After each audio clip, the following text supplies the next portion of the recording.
Wilayah Indonesia yang luas membutuhkan penanganan tersendiri untuk memajukan daerah-daerah tertinggal dan terpencil. Salah satunya yang dilakukan pemerintah adalah dengan mendorong desentralisasi dan otonomi daerah dengan melakukan pemekaran daerah untuk mendorong pertumbuhannya.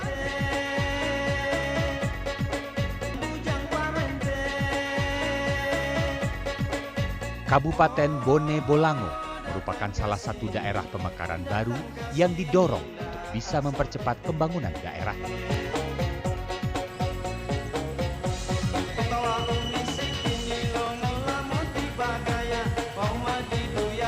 Pemekaran Kabupaten Bone Bolango terjadi sekitar 10 tahun lalu.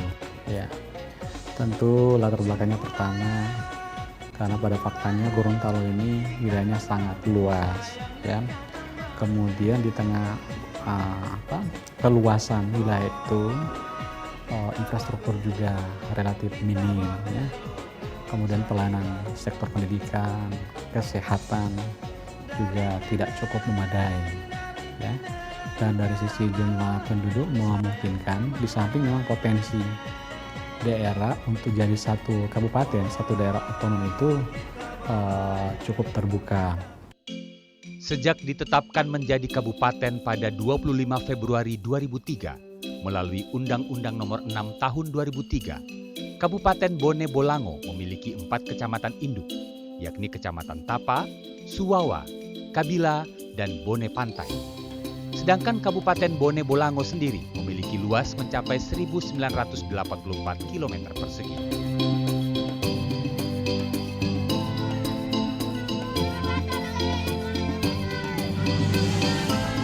Setelah 10 tahun berjalan, kini Kabupaten Bone Bolango memiliki penduduk kurang lebih 160.000 jiwa. Kabupaten Bone Bolango memiliki beberapa sektor andalan untuk memajukan daerahnya.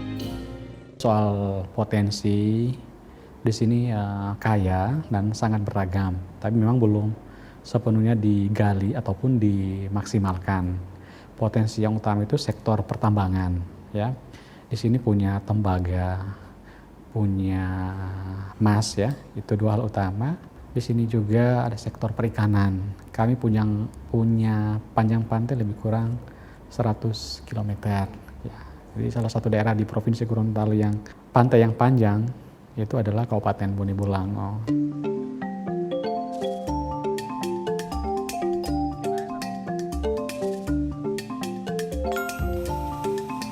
Mata pencaharian masyarakat Kabupaten Bone Bolango sebagian besar bergerak di sektor pertanian. Seperti bertanam padi, jagung, maupun tanaman perkebunan dan tanaman pangan lainnya. Yang paling dominan itu pertanian, setelah perkebunan, perikanan, lalu sektor jasa lainnya ada yang jadi tukang misalnya. Jadi banyak usaha-usaha di bidang jasa, walaupun itu belum dominan karena masih dominannya itu adalah ekonomi Bone Bolango digerakkan oleh sektor pertanian. Kita ini berada walaupun di pinggirannya Gorontalo, tapi kita juga berada di sentrum karena kita berbatas dengan Provinsi Sulawesi Utara. Nah gitu. Lalu yang kedua, kita akan jadi supply produk pertanian, terutama padi. Salah satu sektor yang kini sedang giat dikembangkan oleh Kabupaten Bone Bolango dan memiliki potensi yang tidak kalah dibandingkan pertanian adalah sektor pariwisata. Alasannya, Bone Bolango memiliki bentang alam yang indah, mulai dari gunung hingga ke kedalaman lautnya. Dengan potensi yang dimilikinya, Bone Bolango mampu menarik sekitar 50.000 wisatawan setiap tahunnya. Kami di Kabupaten Bone Bolango, potensi pariwisata yang terbesar di Provinsi Gorontalo adalah di Kabupaten Bone Bolango. Yang di Bone Bolango ada 16 potensi wisata dan unggulannya ada 5. Kalau kami melihat potensi yang ada adalah yang paling besar yang dikunjungi oleh masyarakat maupun mancanegara adalah wisata olele sama wisata alam di Lombong. Wisata olele yang paling unggulan kita adalah taman lautnya yang mana tidak kalah dengan gunakan dengan wakatobing. Pada faktanya secara alamiah sekarang orang sumpek di kota Gorontalo, maka mereka ramai-ramai ke Bone Bolango. Mereka cari gunung, cari sungai, cari taman laut, cari pantai. Daripada mereka datang ke kabupaten lain wilayah Provinsi Gorontalo yang aksesnya butuh waktu 2 jam, 50-60 km, ini hanya 10 km. Bahkan hanya 5 km dari kota Gorontalo, kita akan menemukan pantai bersih, ya, pasir putih yang panjang yang ada di Kabupaten Bone Bolango. Nah ini yang tentu peluang yang harus kita tangkap gitu. Taman Laut Olele menjadi salah satu primadona utama pariwisata bawah laut di Kabupaten Bone Bolango. Kondisi lautnya yang masih asli dan terjaga kebersihannya menjadi salah satu daya tarik utama taman laut ini.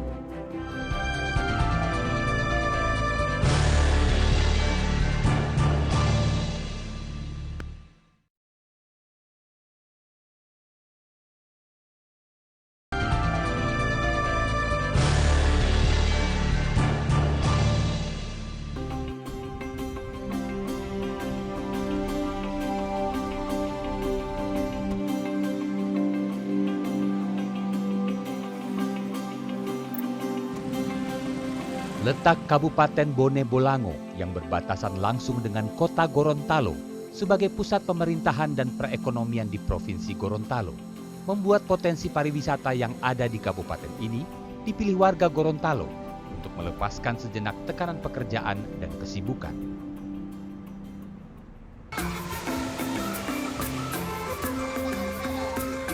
Panjangnya garis pantai yang dimiliki oleh Kabupaten Bone Bolango membuat wisata pantai menjadi salah satu primadona kabupaten ini.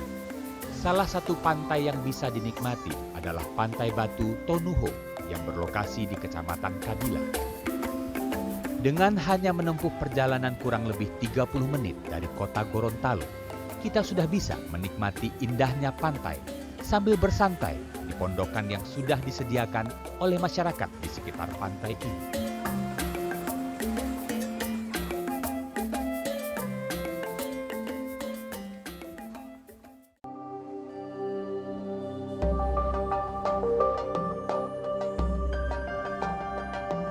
Namun pantai dan laut di sepanjang selatan Bone Bolango tidak hanya memiliki keindahan di permukaannya saja. Ia ternyata menyimpan harta karun keindahan bawah lautnya. Salah satu lokasi terbaik untuk menikmati keindahan bawah laut adalah di Taman Laut Olele, Kecamatan Kabila. Taman Laut Olele berada sekitar 26 km arah tenggara kota Gorontalo. Bila menggunakan kendaraan bermotor, perjalanan bisa ditempuh sekitar 1 jam. Kondisi jalan menuju desa Olele sudah cukup baik. Khusus untuk potensi pariwisata, barangkali di Provinsi Gorontalo mungkin potensi terbesar itu ada di daerah sini, di Bone Bolango. Kita punya namanya Taman Laut Olele, ya. Dimana salah satu kekuatan dari Taman Laut ini adalah matahari bisa tembus sampai ke bawah laut sehingga kita bisa menyaksikan keindahan taman lautnya, ya, biota-biota di dalam laut tersebut, karang-karangnya yang indah.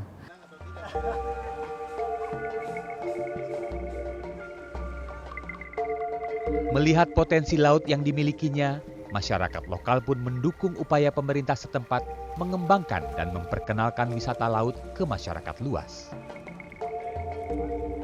Alhamdulillah wisata Olele kan dicanangkan tahun 2006.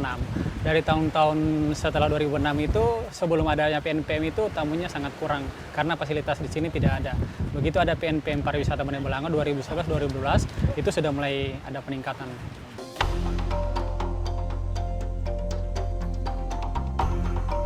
Di sini Anda bisa menikmati keindahan Taman Laut Olele dengan menggunakan perahu bottom glass yang dikelola oleh masyarakat Olele.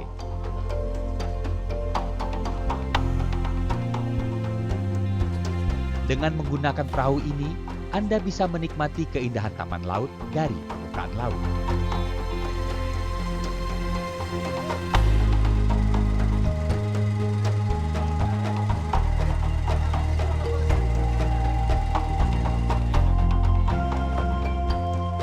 Bila ingin lebih mengeksplorasi keindahan bawah laut Taman Laut Olele, terdapat juga peralatan snorkeling yang bisa Anda gunakan.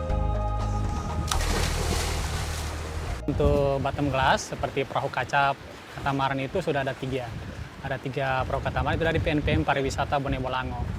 Terus itu difasilitasi dengan alat snorkeling kurang lebih 30 sama life jacket sama jam pelampung. Itu sudah 1 set. Ya. Namun cara terbaik untuk bisa menikmati keindahan Taman Laut Olele adalah dengan menyelam. Memasuki air laut yang jernih, wisatawan bisa menikmati terumbu karang dan biota alam yang hidup di Taman Laut Olele. Bagi para penyelam, Taman Laut Olele memiliki daya tarik tersendiri yang sayang untuk dilewatkan. Di Olele ini biasa diver suka nyelam karena di sini punya ikon. Jadi ikon kita di sini Salvador Dali, sejenis koral yang modelnya kayak lukisan Salvador Dali. Jadi mungkin itu daya tarik di sini yang berbeda dari tempat-tempat yang lain.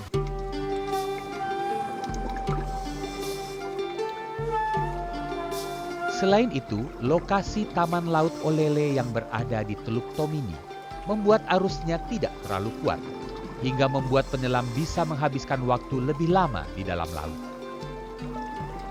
Ya, arus di sini nggak terlalu keras ya dibandingkan dengan tempat-tempat lain. Di sini memang benar-benar kita fun dive, safe dive ya. Ya.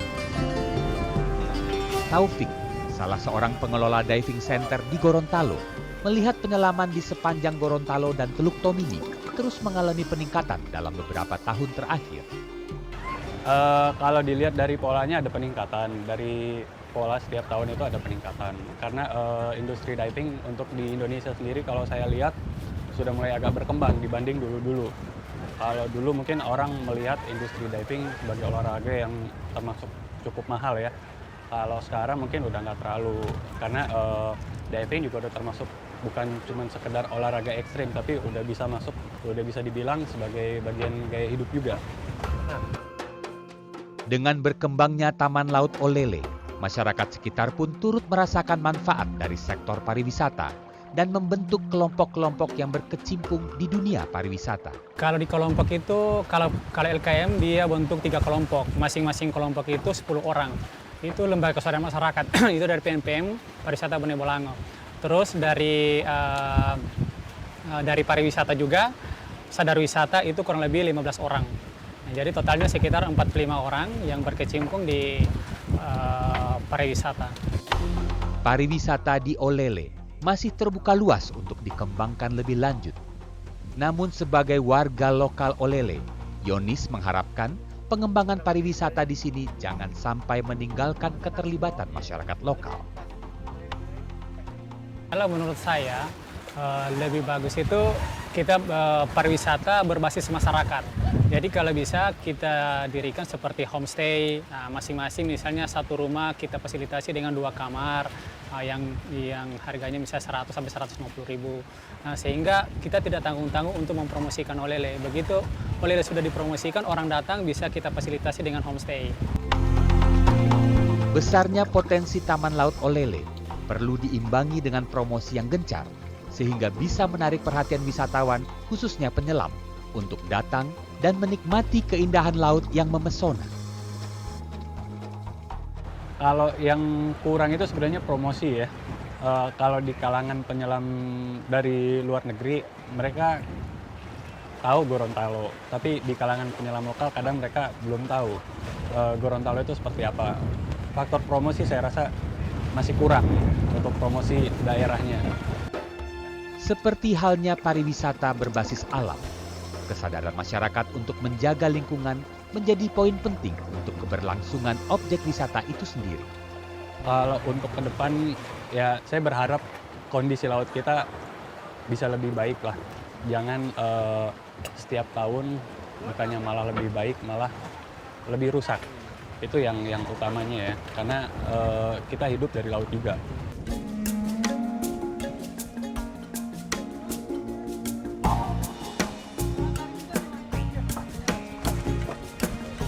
Harapan ke depan, spot di sini bisa dijaga kelestariannya. kita punya promosi yang bagus, banyak tamu-tamu datang ke sini dan kita bisa merasakan manfaatnya bersama-sama. Tak hanya wisata laut, pegunungan di Bone Bolango juga menyimpan pesona air terjun dan pemandian air panas yang tak kalah indahnya.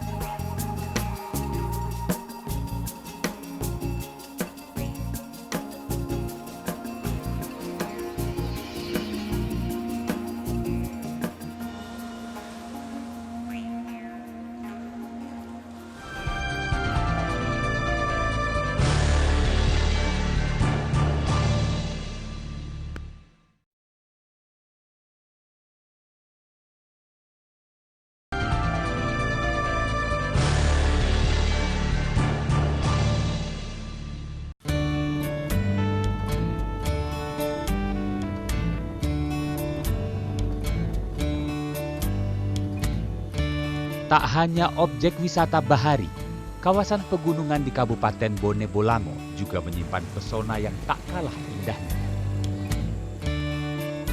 Inilah Taman Wisata Lombongo di Kecamatan Suwawa, Bone Bolango. Di taman ini terdapat 2 kolam yang saling terhubung, yang memiliki suhu air yang berbeda, kolam air panas dan kolam air hangat. Berendam di kolam ini langsung menghilangkan lelahnya perjalanan. Konon kolam ini juga memiliki khasiat untuk kesehatan dan terapi penyakit.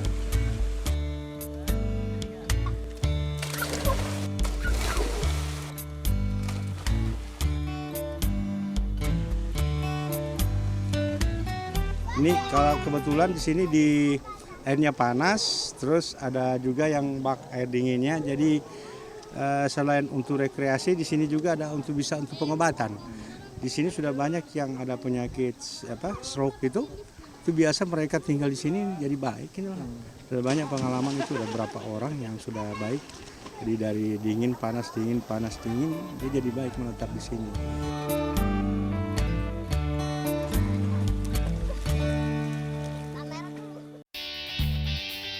Untuk menjaga kelestarian Taman Wisata Lombongo, pemerintah kabupaten memberdayakan masyarakat sekitar melalui gerakan masyarakat sadar wisata. Di sini anggota sadar wisata itu adalah 12 kakak. Untuk memperhatikan wisata kami sendiri dan pada waktu ada kunjungan-kunjungan besar seperti Bapak Gubernur maupun dari kabupaten, itu kami bersedia untuk membersihkan sedapat mungkin di lingkungan wisata ini dan sekaligus menyiapkan apa adanya yang di dalam wisata ini.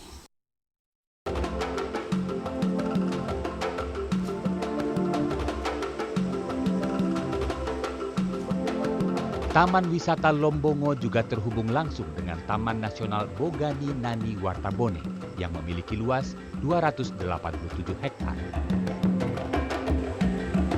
Selain memiliki beragam jenis flora, hutan lindung ini memiliki pesona air terjun yang indah.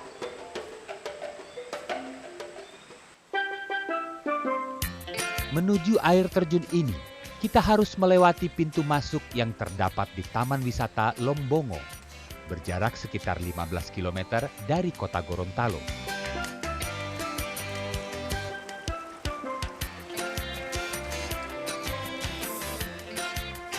Sesampainya di dalam kawasan Taman Nasional Bogani Nani Wartabone, Anda akan disuguhi pemandangan alam yang asri.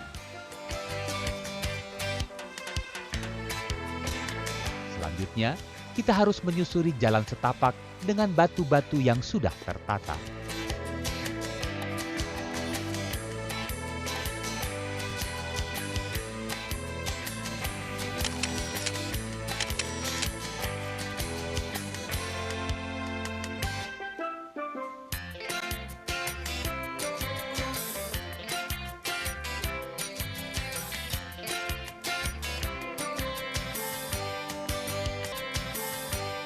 Jalur trekking di antara rimbunnya pepohonan menuju air terjun semakin menantang karena melewati aliran hulu Sungai Bone yang membuat perjalanan menjadi tidak membosankan.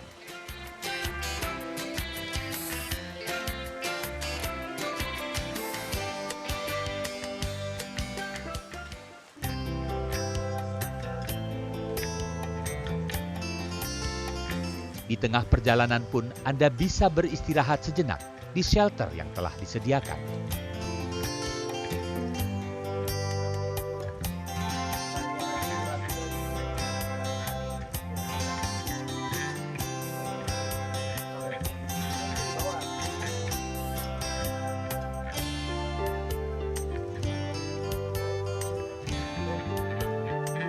Setelah menempuh perjalanan sekitar 2 jam, perlahan sayup-sayup di kejauhan, gemericik suara air terjun terdengar.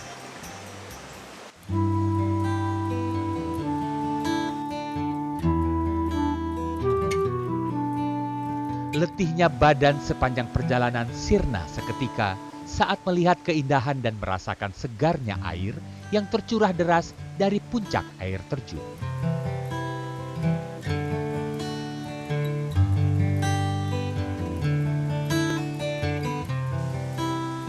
Farid, salah satu pengunjung, merasa tertantang dengan medan yang harus ditempuh. Karena pemandangan dan segarnya air terjun sebanding dengan perjalanan yang dilakukan. Ya, karena keindahan air terjunnya, jadi kita meskipun medannya cukup jauh dan meskipun tetap kita berupaya karena memang pemandangan di sini cukup indah. Air terjun yang baru ditemukan pada tahun 1953 biasanya ramai oleh pengunjung pada hari libur dan akhir pekan. Pengembangan wisata Bone Bolango memiliki potensi yang bisa dikembangkan lebih lanjut. Tak hanya sebagai destinasi wisata, namun bisa juga menjadi pilihan investasi yang menguntungkan. Kondisi ini membuat pemerintah Kabupaten Bone Bolango membuka kesempatan yang lebar bagi sektor swasta yang ingin ikut mengembangkan potensi yang ada di Bone Bolango, khususnya sektor pariwisata. Tentu kita berharap ada peran serta nomor satu swasta ya, karena pemerintah itu kan memfasilitasi aja, membuat regulasi ya.